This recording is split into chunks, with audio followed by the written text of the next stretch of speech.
Hoy también tenemos paisajismo. Aquí está Ismael, muy buenas. Buenas, José Manuel. Como eres un chico bueno, también te han dejado reyes aquí. ¿Ah, sí? Te han dejado regalo los reyes. ¡Qué bien! Este que tengo aquí, redondito. Vamos a ver. A ver. Ábrelo, a ver qué tenemos. A Mira, ver. mejor quitando los lazos que yo. Eso por aquí. Y a ver, lo enseñamos ahí un poco a cámara. Ahí está. ¿Qué es eso? Un jardín eterno. Una Tailandia. Anda, mira cómo sabe todo lo que tenemos, ¿eh? Una planta de ¿Cómo aire. no? ¿Cómo no? Toma asiento, Ismael, ahí está. Y un jardín eterno, eterno también, como lo que nos vienes a contar ahora, que son esos jardines reales. Pues sí, no podíamos elegir otro tema para este día que no fuesen los jardines reales, ¿no? Y es que tenemos un patrimonio muy rico en España, además de los palacios reales, que son sus jardines, los jardines asociados, y que no son tan conocidos, digamos, como los... Porque a lo mejor el palacio, el edificio del palacio se suelen conocer más, pero los jardines o pasan más desapercibidos o no le prestamos la atención que merecen. Claro, es más monumental, tiene más presencia, ¿no? Por decirlo así, y los jardines, pues, siempre quedan un poco de lado. Además, los jardines reales pues reúnen como todas las características que definen la profesión de paisajista, ¿no? Están diseñados por un arquitecto, por un paisajista, están diseñados con vegetación, o sea, tienen la parte botánica y tienen todo el sistema, que ahora lo iremos viendo a lo largo de los jardines que vamos a explicar, toda la parte de ingeniería, ¿no? La parte técnica. Vamos a hablar, al ser Día de Reyes y ser 3 los Reyes Magos, vamos a hablar de 3 jardines diferentes. Pues venga, empezamos ese recorrido. Sí, vamos a hablar de tres jardines diferentes, que además nos van a hablar de 3 tipologías diferentes de jardines, de 3 estilos de jardines. Vamos a empezar con el jardín del Palacio Real de la Granja de San Ildefonso, en Segovia. ¿Segovia? Se trata de un jardín barroco. ¿Eso qué quiere decir? Pues comenzó su diseño por Felipe V en 1719, se terminó en torno al 1723, pertenece al siglo XVIII y viene de todo el diseño de los jardines franceses. Felipe V pasó la mayor parte de su vida en Francia, estaba muy relacionado con Versalles. Entonces va a haber mucha inspiración, ¿no? Entonces sí, de hecho el jardín de la Granja de San Ildefonso se considera un jardín hermano del jardín de Versalles, ¿no? Con unas diferencias peculiares. Si tenemos en mente el jardín de Versalles, vemos que tiene unas grandes vistas, unas grandes visuales, un eje principal muy potente, algo que también se da en el jardín de la Granja, pero con por lo que decíamos, ¿no? Unas peculiaridades diferentes. En el jardín de la Granja, la gran diferencia con el jardín de Versalles es la topografía. El jardín se encuentra en las montañas de Segovia y tenemos una topografía muy diferente. Por ello, el eje principal, muy característico de los jardines barrocos, René Carlier, que fue el arquitecto, un arquitecto además francés que diseñó este jardín, lo diseñó de tal manera que fuese perpendicular a las habitaciones que ocuparía Felipe V en este palacio. Pero, a diferencia de Versalles en el eje principal, el palacio queda sobre el eje, ¿no? Digamos que queda por encima del eje, funcionando como un hito al final de la perspectiva. Sin embargo, en el jardín de la Granja, el palacio está por debajo del eje, es decir, el eje crece a partir del palacio en altura. Esto no es típico de los jardines franceses, pero está adaptado a la tipología del lugar.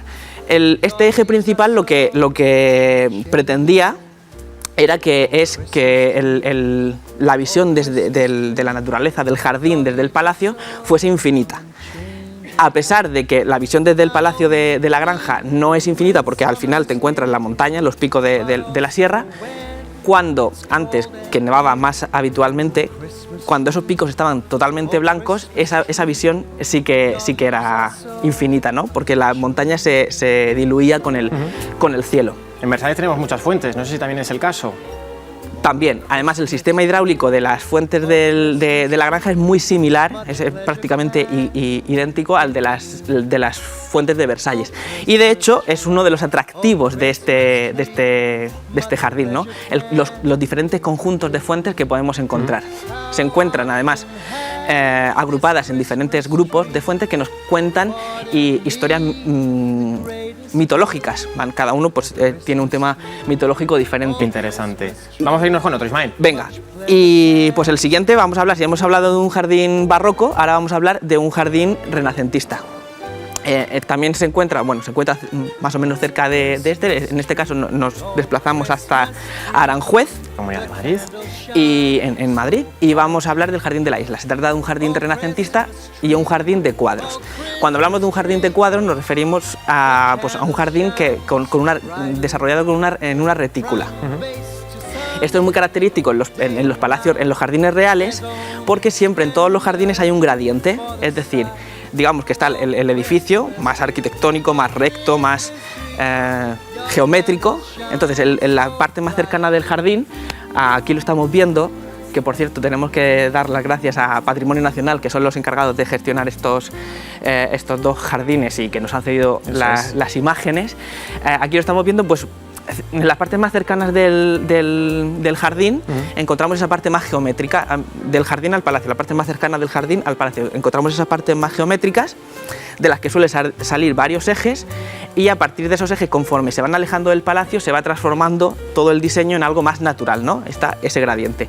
En este jardín renacentista, que destaca, a diferencia del jardín barroco, por esas composiciones más abigarradas, los setos que intentan imitar la arquitectura clásica, la arquitectura renacentista, pues encontramos los diferentes composiciones de cuadros rodeados de selváticos, que son también pues, unas figuras geométricas donde, en vez de haber composiciones de setos y flores, hay árboles, ¿no? Que imitan, como recuerdan a la selva, ¿no? A un bosque más frondoso. Nos vamos a ir allá a nuestra tercera parada, Ismael. Pues nos vamos a la tercera parada, y esta es todavía más diferente. Hemos ido retrocediendo en el tiempo, ¿no? Hemos empezado por el barroco, sí. Luego nos hemos ido al Renacimiento y ahora nos vamos al siglo X, para hablar del jardín hispano-musulmán.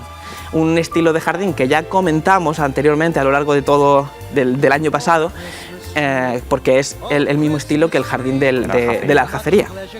En este caso nos desplazamos hasta los Reales Alcázares en Sevilla, y aquí podemos ver cómo este estilo, que bueno, también juega mucho con los setos y las transiciones, digamos, es como una transición entre ambos, ¿no? Incluso con el jardín paisajista, ¿no?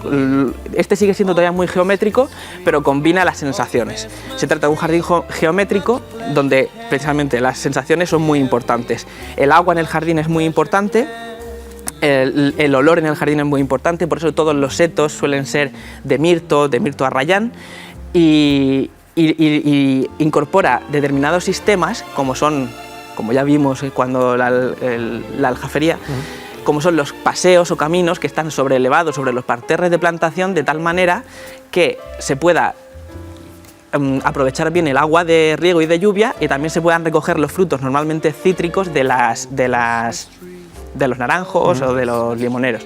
Estos jardines además tienen un especial interés y peculiaridad porque fueron el escenario de una de las familias de Juego de Tronos. Es verdad.